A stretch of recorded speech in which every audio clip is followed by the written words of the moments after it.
Joseph C മാത്യുയുടെ നിരീക്ഷകൻ ടെലിഫോണിൽ. Shri Joseph C Mathew, മന്ത്രി സജി ചെറിയാന്റെ പ്രസംഗം നമ്മൾ അന്ന് കേട്ടതാണ്. അത് വലിയ വിവാദമായി. പിന്നീട് മന്ത്രിസ്ഥാനത്ത് നിന്ന് മാറി. പിന്നീട് അദ്ദേഹം വീണ്ടും മന്ത്രിയായി. പക്ഷേ ഇന്നിപ്പോൾ ഹൈക്കോടതിയിൽ നിന്ന് വന്നിരിക്കുന്ന ഉത്തരവിനെ എങ്ങനെ കാണുന്നു? അതിന്മേൽ നടത്തിയ അന്വേഷണവും പിന്നീട് വന്ന കീഴ്ക്കോടതി ഉത്തരവുമെല്ലാം ഹൈക്കോടതി തള്ളുകയാണ്. സ്മൃതി, ഇത് സജി ചെറിയാന്റെ പ്രസ്താവന അന്ന് നമ്മൾ കേട്ടതാണ്, നമ്മൾ ഒരുപാട് ചർച്ച ചെയ്തതാണ്. ഇന്നത്തെ കോടതി വിധി സജി ചെറിയാന്റെ പ്രസ്താവനയോട് ഉള്ള ഒരു അതൃപ്തി എന്നുള്ളതിലുപരി ഇവിടുത്തെ ആഭ്യന്തര വകുപ്പ് പ്രവർത്തിക്കുന്ന രീതിയെക്കുറിച്ചുള്ള ഒരു വിമർശനവും കൂടിയാണെന്നാണ് ഞാൻ വിചാരിക്കുന്നത്.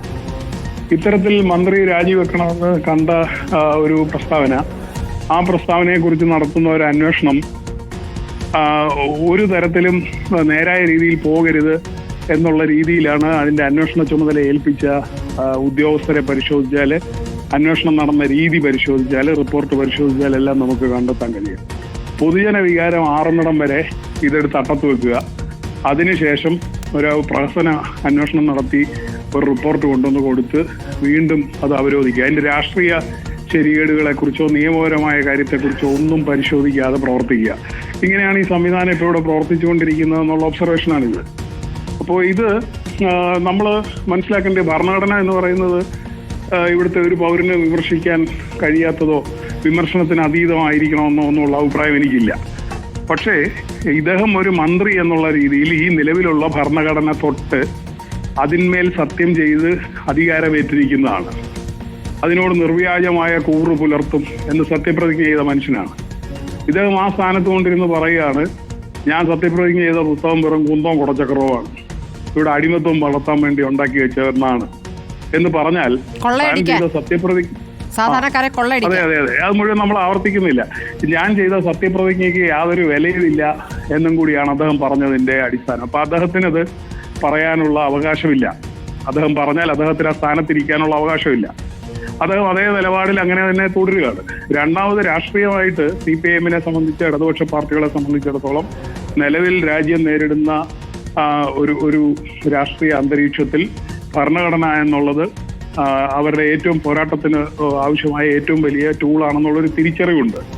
ആ ഭരണഘടനയുടെ അമെൻമെന്റുകളെ പോലും വളരെ സംശയാസ്പദമായി കാണുകയും അത് BJP-ക്കെതിരായിട്ട് വാദിക്കുകയും ചെയ്യുന്ന ഒരു രാഷ്ട്രീയത്തെ ദുർബലമാക്കുകയും BJP-യുടെ വാദങ്ങൾക്ക് ഗ്രൗണ്ട് വർക്ക് ചെയ്യുകയും ചെയ്യുന്ന തരത്തിലുള്ള ഒരു പ്രസ്താവനയാണ്. അത് അറിഞ്ഞുകൊണ്ടോ അറിയാതെയോ അദ്ദേഹം അങ്ങനെ പലതും വിളിച്ചു പറയാറുണ്ട് ചെയ്തത്.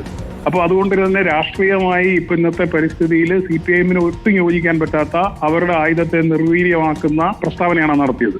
അങ്ങനെ നിയമപരമായും രാഷ്ട്രീയമായും കടുത്ത തെറ്റ് ചെയ്ത ഇദ്ദേഹത്തെ ഒരു കാര്യവും ഇല്ലാതെ വെറുതെ കുറച്ചുനാൾ ഞാൻ നേരത്തെ പറഞ്ഞ പോലെ ആറാം വെച്ചിട്ട് വീണ്ടും മന്ത്രിസ്ഥാനത്ത് അവരോധിക്കുക എന്ന് പറഞ്ഞാൽ CPIM പോലൊരു പാർട്ടിക്ക് ഇത് നമ്മളെ നോക്കി കൊഞ്ഞനം കൂട്ടി കാണിക്കുകയാണ്.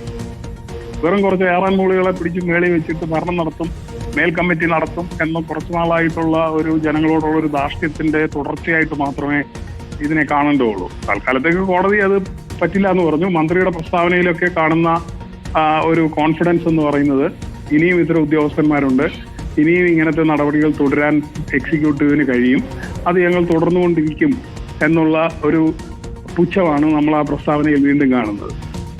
ഇനിയിപ്പോൾ ഒരു ക്രൈംബ്രാഞ്ച് അന്വേഷണം, അത് ക്രൈംബ്രാഞ്ച് അന്വേഷണം എന്ത് പുതിയ തെളിവുകൾ കൊണ്ടുവരാനാണ്? മന്ത്രിക്കെതിരെ ഒരു റിപ്പോർട്ട് നൽകുമെന്ന് കരുതുന്നുണ്ടോ? സ്മൃതി, ഈ അന്വേഷണ ഉദ്യോഗസ്ഥൻ നേരത്തെ കൊലക്കേസുകൾ, അട്ടിമറിച്ച കേസുകൾ, സംഭവങ്ങൾ ഉണ്ടായിട്ടുണ്ട്. അതിനെക്കുറിച്ച് പിന്നീട് അന്വേഷിച്ച CBI സംസ്ഥാന സർക്കാരിന് റിപ്പോർട്ട് കൊടുത്തിട്ടുണ്ട്. അപ്പൊ അങ്ങനത്തെ ഉദ്യോഗസ്ഥർ, ഈ ഉദ്യോഗസ്ഥരെ തന്നെ വേണേൽ ക്രൈംബ്രാഞ്ചിലേക്ക് സ്ഥലം മാറ്റും, അല്ലെങ്കിൽ സമാനമായ ഒരുപാട് ഉദ്യോഗസ്ഥരുണ്ട്. അപ്പൊ ഞാൻ പറയുന്നത്, ഇത് അന്വേഷണം എക്സിക്യൂട്ടീവ് എന്ന് പറയുന്നത് ആണല്ലോ ഇവിടെ നിയമനിർവഹണം നടത്തേണ്ടത്. നീതി നിർവഹണം നടത്തേണ്ട എക്സിക്യൂട്ടീവാണ്.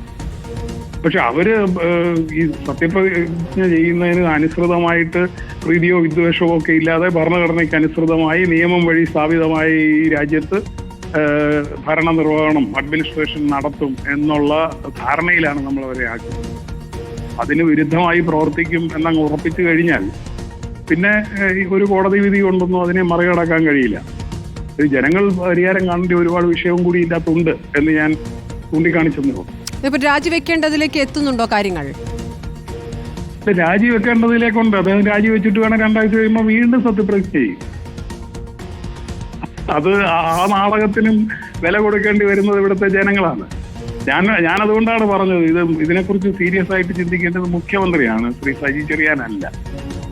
അദ്ദേഹത്തിന്റെ കീഴിലുള്ള ആഭ്യന്തര വകുപ്പ് എന്ത് അന്വേഷണമാണ് ഇത്തരം കാര്യത്തിൽ നടത്തുന്നത് എന്നുള്ളത് ഒരു കാര്യം. പിന്നെ രണ്ടാമത്, ഇതൊന്നും നിയമപരമായി കണ്ടെത്തേണ്ട വിഷയമല്ല, ഇതൊക്കെ രാഷ്ട്രീയമായി ഉത്തരം പറയേണ്ട വിഷയമാണ്. അതൊക്കെ നമ്മൾ പറയുന്നതിന് മുമ്പേ മനസ്സിലാക്കാൻ കെൽപ്പുള്ള നേതാക്കന്മാരാണ് ഇവരെല്ലാം, ഈ മാസ് പൊളിറ്റിക്സിൽ നിന്നിട്ടുള്ള ഇവരെല്ലാവരും. പക്ഷെ അതിനപ്പുറത്ത് അവരുടെ പാർട്ടി ഫാക്ഷണൽ ആയിട്ടുള്ള കുറച്ച് താല്പര്യങ്ങൾ അങ്ങനെയൊക്കെയാണ് അവരെ ഭരിച്ചുകൊണ്ടിരിക്കുന്നത്, അതാണ് അവരെ നയിച്ചുകൊണ്ടിരിക്കുന്നത്. വളരെ നന്ദി ജോസഫ് സി മാത്യു പ്രതികരിച്ചതിന്.